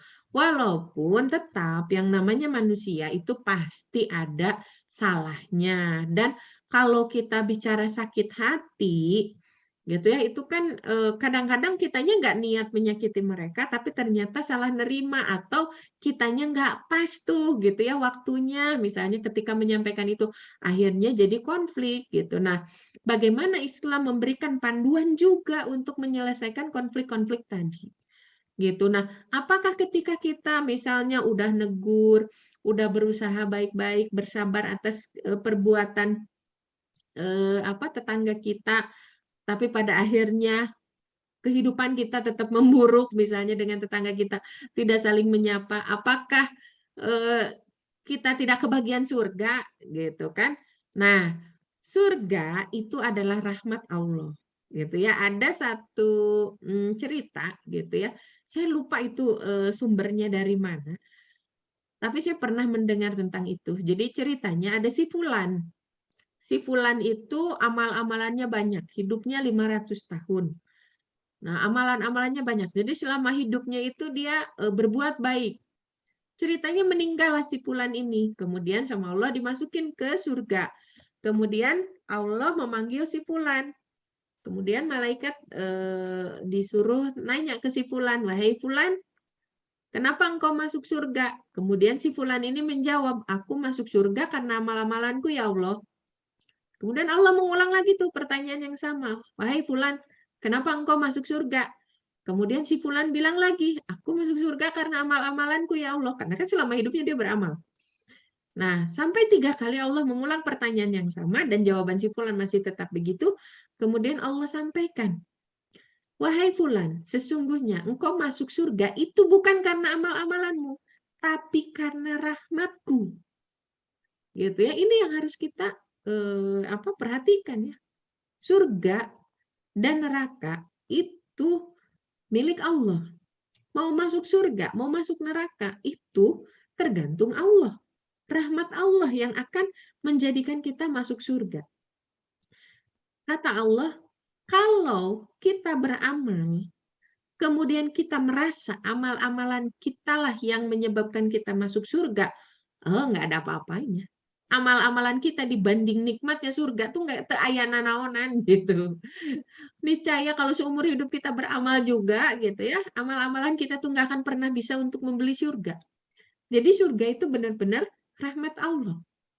Itu ya pemberian dari Allah. Nah, dalam perkara ini ketika kita bicara kehidupan bertetangga, maka yang akan Allah mintai pertanggungjawaban itu kan upaya kita, bukan hasil.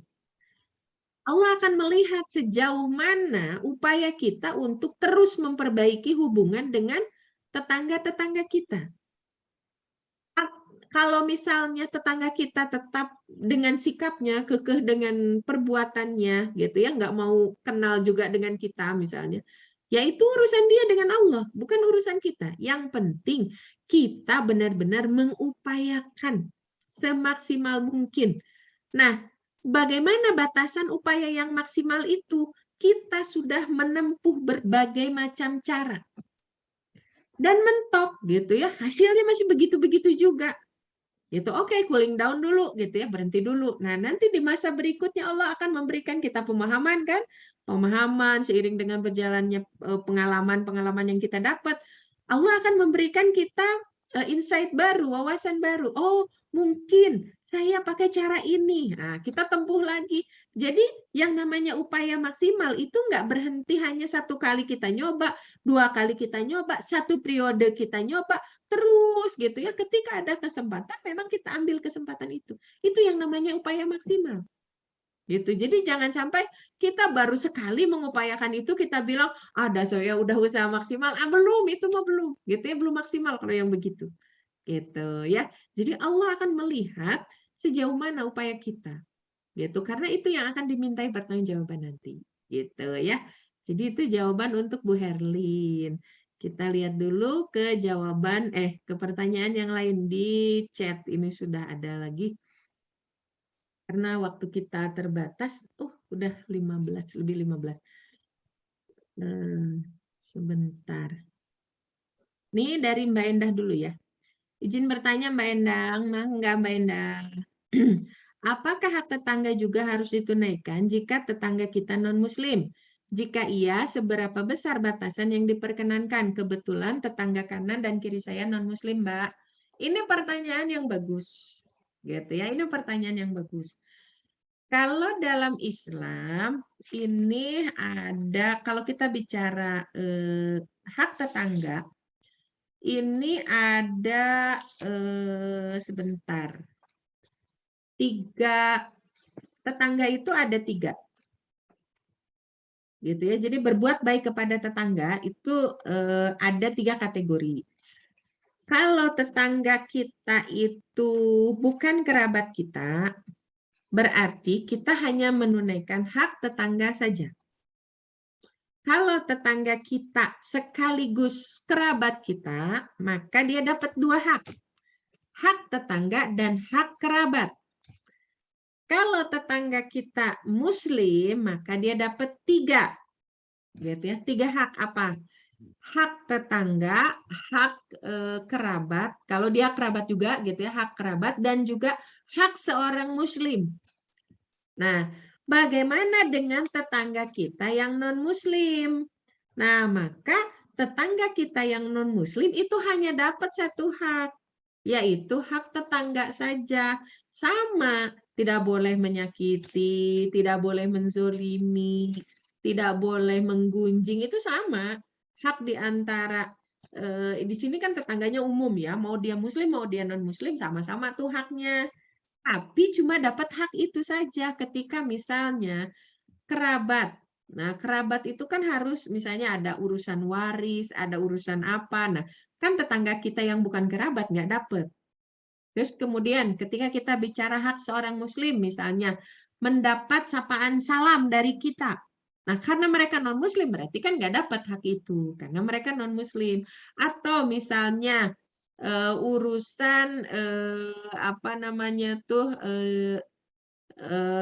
yang lain gitu ya, misalnya ketika saum gitu kan suka ada hak-hak muslim yang harus kita tunaikan. Nah, karena tetangga kita non-muslim berarti mereka nggak dapat tuh hak kita yang kita berikan kepada orang muslim karena mereka non-muslim. Jadi kalau tetangga kita non-muslim ya hanya dapat hak tetangga saja. Gitu. Jadi sama hak tetangganya itu apa saja tadi sudah kita bahas. Jadi sama perlakuannya mau dia muslim mau dia non-muslim. Bagaimana kalau ternyata dia non-muslim terus mengganggu kita? Nah, sama saja dengan perlakuan kita seperti ke tetangga kita yang muslim. Ketika tetangga kita yang muslim, kita berkonflik dengan mereka, kan ada step-stepnya nanti untuk menyelesaikan. Ya sama dengan tetangga non-muslim, kita juga begitu. Nah, gimana kalau ternyata mereka memusuhi kita dan sudah bicara fisik misalnya? Ya itu lain cerita, maka di situ boleh kita membela diri gitu dalam perkara itu. Tapi kayaknya kehidupan bertetangga nggak sampai segitunya gitu ya. Nah, jadi apa namanya tuh mau tetangga kita muslim, mau tetangga kita non-muslim itu sama-sama gitu ya, punya hak yang sama gitu ya. Jadi kalau kita masak ya mereka berhak untuk mendapatkan apa namanya tuh, masakan dari kita. Kecuali kalau misalnya mereka masak, terus ada barang-barang yang haram, yang mereka kasihin ke kita. Nah, kita bicara baik-baik. Atau misalnya pada saat mereka merayakan hari rayanya, kan tidak boleh kita ikut merayakan hari raya selain Islam. Jadi kita sampaikan gitu ya, dalam perkara yang lain kita berbuat baik, tapi dalam perkara perayaan hari raya kita nggak pernah ikut-ikutan. Saya juga punya di kampus itu kebetulan teknisi saya itu berbeda keyakinan dengan saya. Ya, saya berbuat baik sama beliau gitu ya. Ketika saya punya rezeki, saya juga belikan hadiah. Biasanya saya di akhir tahun itu suka ngasih hadiah. Tapi saya nggak ngasih di hari Natal, karena itu kan hari perayaan mereka. Dan saya juga tidak pernah mengucapkan selamat Natal kepada beliau, gitu ya. Tapi di hari lain saya suka ngasih, gitu ya. Biasanya kita berbagi lah, gitu ya, dari urusan makanan, urusan yang lain. Kita juga di situ ada hubungan saling tolong menolong, gitu ya. Biasa aja kayak ke apa yang Muslim. Cuma bedanya kalau sudah urusan keyakinan itu masing-masing.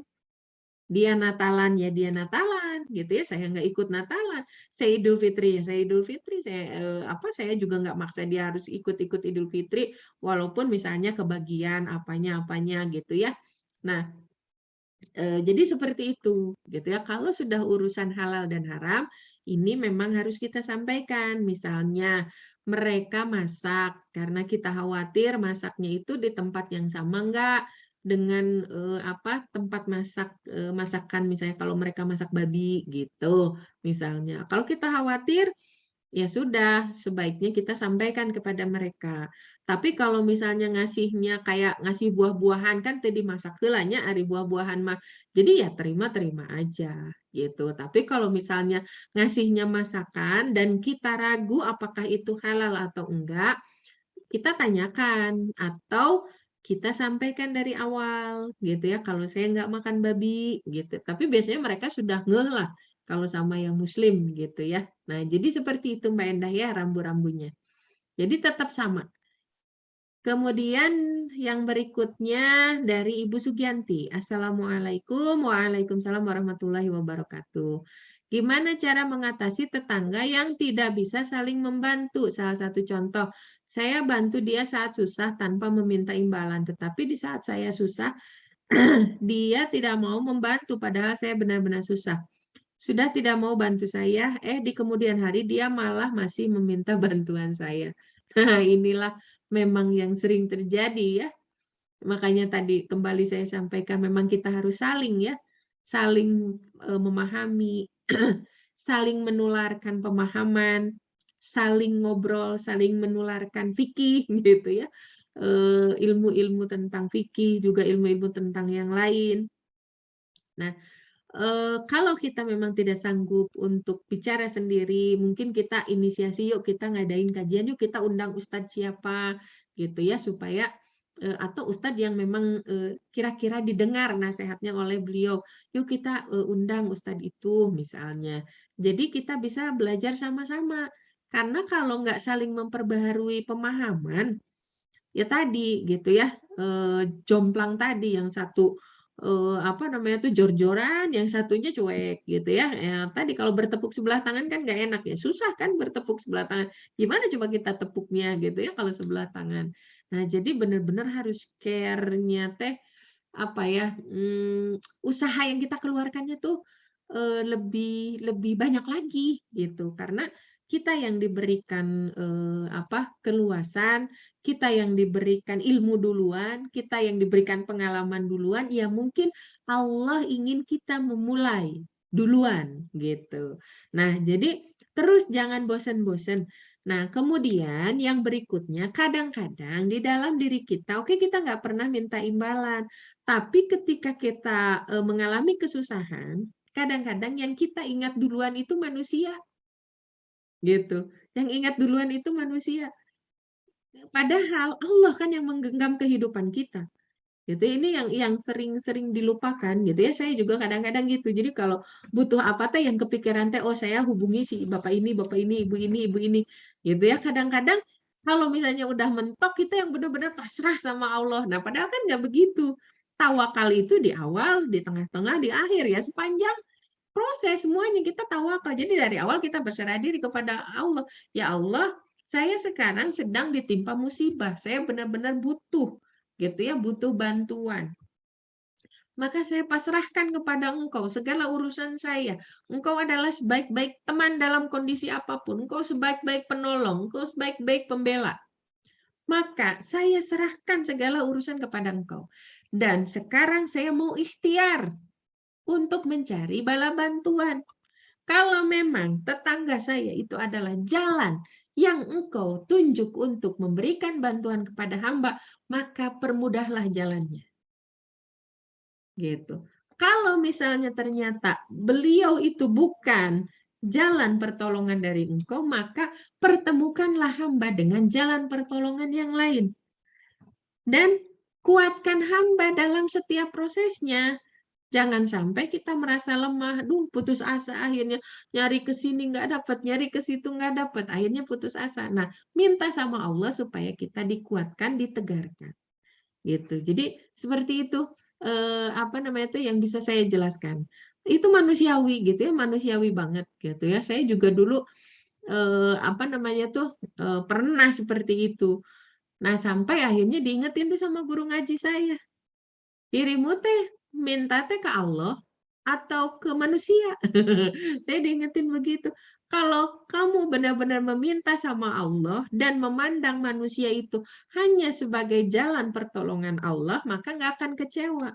Tapi beda kalau dirimu mengharapkan dulu bantuan manusia, kemudian di akhir sudah mentok baru pasrah sama Allah, itu beda. Pasti dirimu akan kecewa. Kenapa? Karena meminta bantuan kepada manusia, mereka juga punya keterbatasan. Baik itu keterbatasan harta, keterbatasan tenaga, maupun keterbatasan pemahaman. Jadi jangan salahkan kalau mereka berbuat tidak sesuai dengan ekspektasi kita.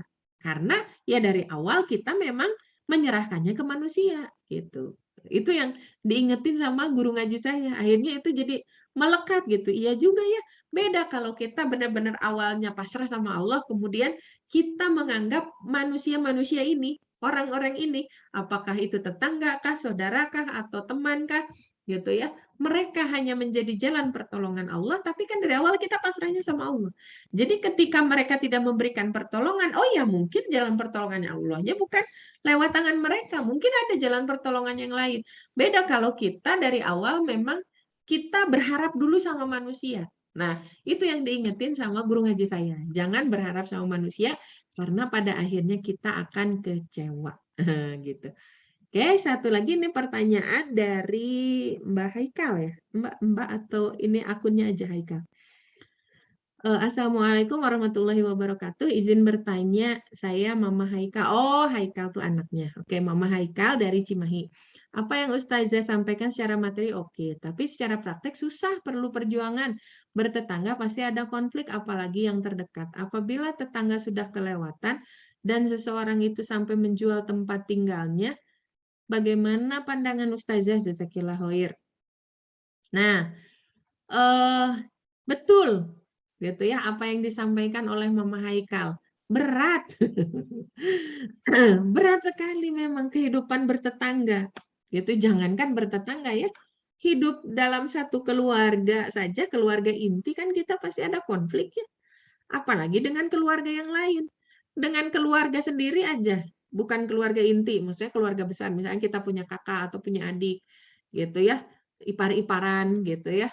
Apa sih ada konflik juga kan? Apalagi bertetangga, gitu yang kita latar belakangnya berbeda, gitu ya, pemahamannya berbeda, gitu, modalnya beda, gitu ya, pasti itu akan berbeda dan setiap perbedaan itu ada potensi konflik. Nah, makanya dalam Islam sendiri kan tidak menafikan adanya konflik itu. Namanya manusia. Makanya Islam memberikan rambu-rambu. Gitu ya, rambu-rambunya apa? Syariat Allah. Kenapa syariat Allah? Karena Allah yang menciptakan kita. Allah yang paling tahu tentang seluk-beluk kita. seluk-beluk manusia. Kelebihannya apa, kekurangannya apa, Allah tahu. Gitu. Maka ketika Allah membuat aturan pasti cocok dengan seluruh manusia karena Allah yang menciptakannya. Yang keduanya, kenapa gitu ya Islam memberikan rambu-rambu, memberikan syariat? Karena syariat yang dibuat oleh Allah itu bebas kepentingan. Beda dengan aturan yang dibuat oleh manusia. Kalau aturan dibuat oleh manusia itu tidak bebas kepentingan. Potensi konfliknya akan sangat tinggi. Maka dalam perkara ini, hubungan pertetanggaan kembali lagi disandingkan kepada iman. Kalau kita bicara iman, maka kita akan bicara konsep kehidupan kita yang paling mendasar. Siapa diri kita? Untuk apa kita hidup? Akan kemana setelah kehidupan ini? Gitu ya. Sampai akhirnya kita menemukan satu titik, oke, saya itu manusia. Makhluk yang serba lemah, serba terbatas, membutuhkan yang lain.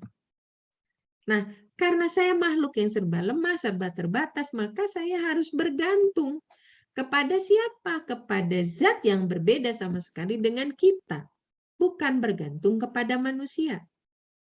Nah, kepada siapa? Kepada Allah. Nah, ketika Allah memberikan aturan-aturan, pasti aturan itu yang terbaik buat kita. Maka dasar dari setiap hubungan itu adalah itu. Kita adalah manusia yang sama-sama punya kelemahan, sama-sama punya kelebihan yang Allah berikan kepada masing-masing. Kemudian kita juga saling membutuhkan.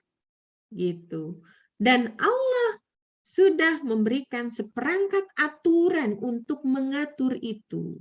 Nah, jadi ini landasan dalam setiap hubungan. Kembalikan segala sesuatunya kepada Allah. Nah, bagaimana kita sih sudah begitu? Misal, atau tetangga kita yang sudah begitu, kitanya yang belum. Gitu. Nah, itu kembali lagi kata saya tadi, harus saling. Kalau misalnya ternyata Pak kekeh-kekeh gitu ya, yang ini kekeh dengan pendiriannya, yang ini kekeh dengan pendiriannya. Kalau konflik itu sudah sangat tajam, sudah tidak bisa diselesaikan oleh individu, nggak bisa diselesaikan oleh aparat juga nggak bisa, gitu ya. Udah manggil ustadz nggak selesai juga gitu ya karena kekeh. Ya sudah, kalau sudah kayak gitu ya harus saling mengalah. Kalau misalnya mau tetap bertahan, tinggal di situ, ya sudah, gitu ya. Setiap orang jalan masing-masing akhirnya kan, walaupun pasti nggak enak hidup kayak gitu tuh, gitu pasti nggak enak.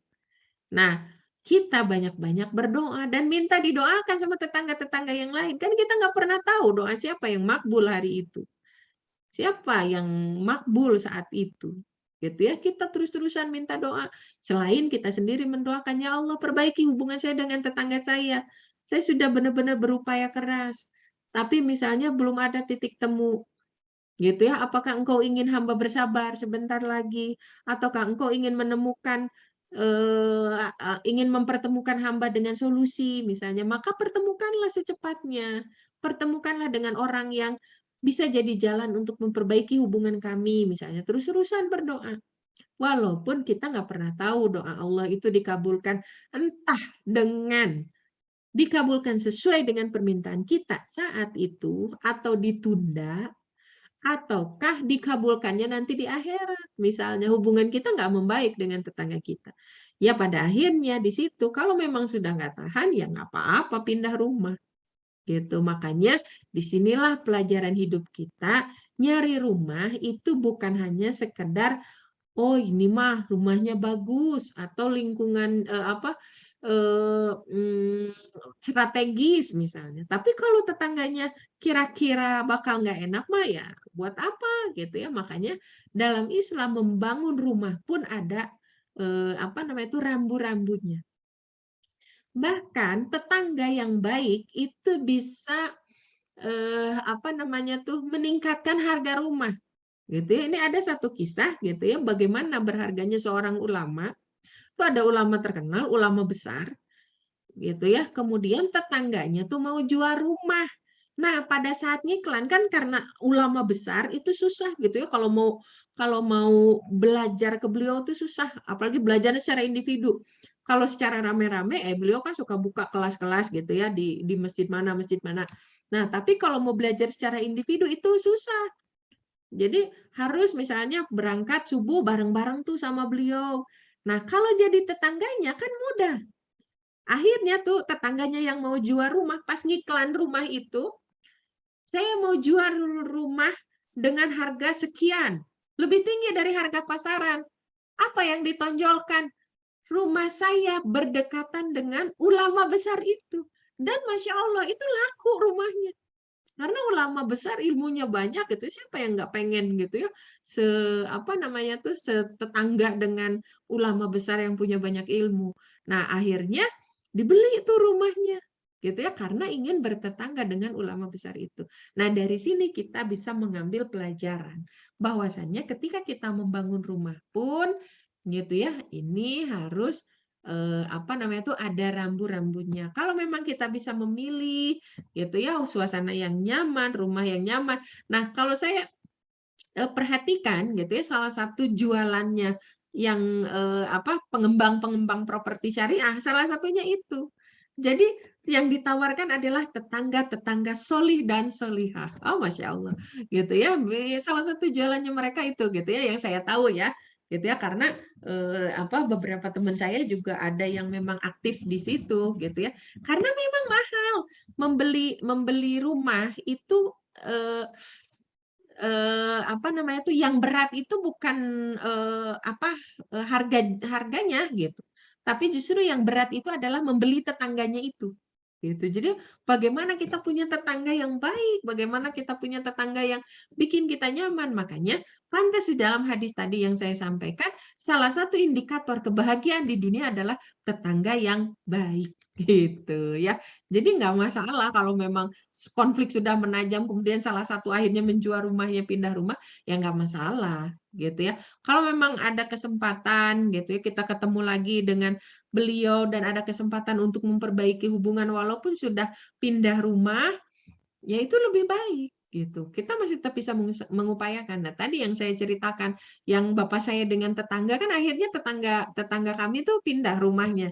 Tapi justru hubungan membaik setelah mereka pindah rumah gitu dan setelah bertahun-tahun lamanya gitu ya. Pada akhirnya mereka menyadari memang salah pada saat itu ketika tanah orang mau kita pagar gitu ya, ya salah gitu, secara syariat juga salah. Cuma kadang kan orang butuh waktu ya, untuk menyadari kesalahan itu butuh waktu. Kadang-kadang butuh ditegur dulu sama Allah, bukan cuma disentil tapi sampai ditampar gitu ya, baru sadar. Nah, kita tinggal nunggu kalau memang kita nggak salah, kita ya berdoa terus-terusan supaya Allah